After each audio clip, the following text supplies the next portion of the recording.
চিংড়ি তো খুব জ্বর। আমি যখন ছোট ছিলাম ও অনেক আদর করে আমাকে বড় করেছে।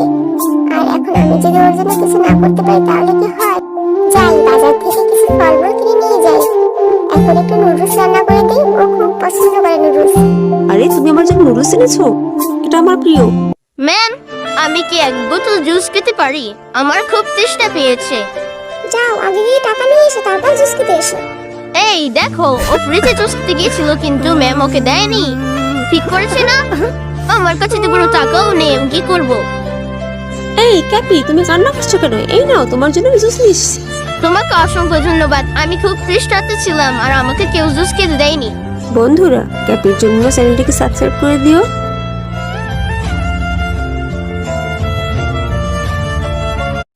আরে এই চিংড়ি